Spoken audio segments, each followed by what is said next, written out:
Hello dear friend or new visitor, this is Paul and with me new video update which will be different from the previous one. Today I want you think more to be curious about future lotteries and gene software as well. Before I start, if you are new here, please subscribe to this channel, click the bell to be notified or give like if you like it. If you have the gene software and you are the user, subscribe or join the Wave Hunters group on Facebook, the link is in the description. Some of you might remember last year I announced the breakthrough which I found with the development of the Gene Galton game, where I actually found very long patterns, and this can be useful for the future gene updates, and only the way is to find how to implement it and how to benefit from it. In memory of this breakthrough, I created a poster before Christmas using the Gene Galton game outputs as a Christmas trees. And today I want to talk about something different that has potential as another breakthrough. And I was inspired by the video on YouTube. It's called How We Are Fooled by the Statistics, or Regression to the Mean, and I got interested in that and pointed out the most important sentences from this video, which are also relevant to me, to gene software, and also to the lottery. I was thinking how to name this video. I just found the name Bring More Luck Tomorrow, and you will I think understand why I call it that. Maybe it can be called How to Bring More Luck Tomorrow. So let's now read the main points from that video and keep them in mind. Regression to the mean is the reason why if you have a really good round on golf today, your round tomorrow will not be as good. That is because random chance plays a role in virtually everything that we do. So, the outcomes of events are influenced by both our skill and a little bit of luck. So if you have especially good luck on one day, chances are your level of luck will not be as good the next day. Please keep all these sentences in mind. Now that sounds a little bit like a gambler's fallacy, which states that the past events influence future probabilities. In fact, I stated that in the wave-like theory, but I'm not saying that it influences the probabilities, but it influences which extremes we will find, as it's written on the previous page. So if you have a lot of good luck, that's really likely that the next day will not be as good as the previous one.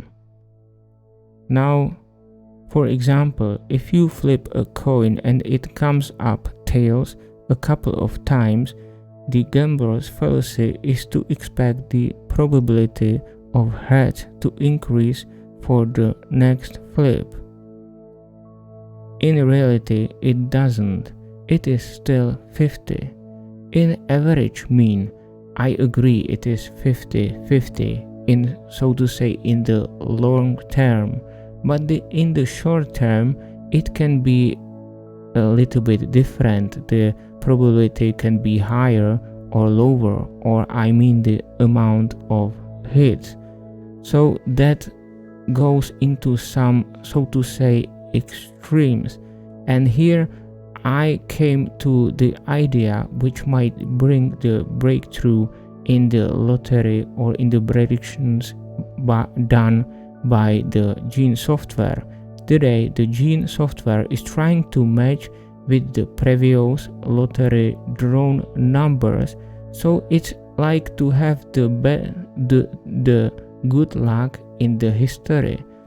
But according to what I read just before, it means if you have a good luck in past, it's likely that your luck will not be as high as it was in past. So that brought me to idea, why not to completely change it from head to bottom to upside down, to invert it, to controversially change it. It means not to look for the best results, but for the worst results we can get. It means to get absolute zero. Also, if you imagine that, you can use much longer histories to have them with very bad luck in reaching the zero, and based on that we got one extreme, so it's likely that the next day we will have more luck, and that's the basic idea and the potential breakthrough. So that's why I want you to think more, to be curious about the future lotteries and the gene software. And now let me show another example. What about the assessing the impact of speed cameras? When they are first installed, they are normally put in locations that have had a high volume of accidents in the previous year or two. Now those accidents are likely due to, at least in part, to bad road design, but also due, at least in part, to bad luck. And so you shouldn't be surprised that after a speed camera is installed, the number of accidents goes down. It would go down anyway, simply due to the regression to the mean. Meanwhile, somewhere else that previously had a small number of accidents will likely have more. So the overall accident rate may not change, and yet we will feel as though our investment in road safety has paid off. So there are a few things we can see or learn. The accident rate may not change, it means the probability is the same, but there is also mentioned meanwhile somewhere else it have likely more, and it goes down because the regression to the mean, the number of accidents.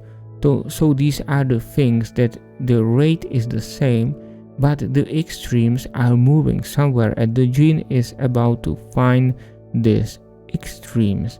And if we change it upside down looking for the worst results, I'm curious what we will find, and it can change the whole game.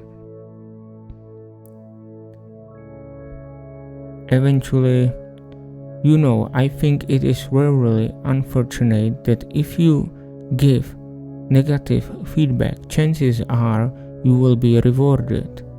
They will do better. And if you give positive feedback, chances are you'll be disappointed, because it is difficult to maintain that level of luck. But that is the way our world is. That video I was inspired by the book Thinking Fast and Slow by Nobel Prize winner economist Daniel Kahneman. And that's it. So that's the message I want to brought to you today.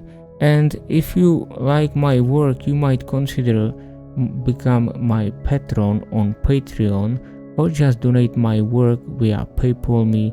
And the smallest thing is just to subscribe, like, and share it everywhere where you can. That's it, and see you all on another video update. Until that, have a great time and goodbye.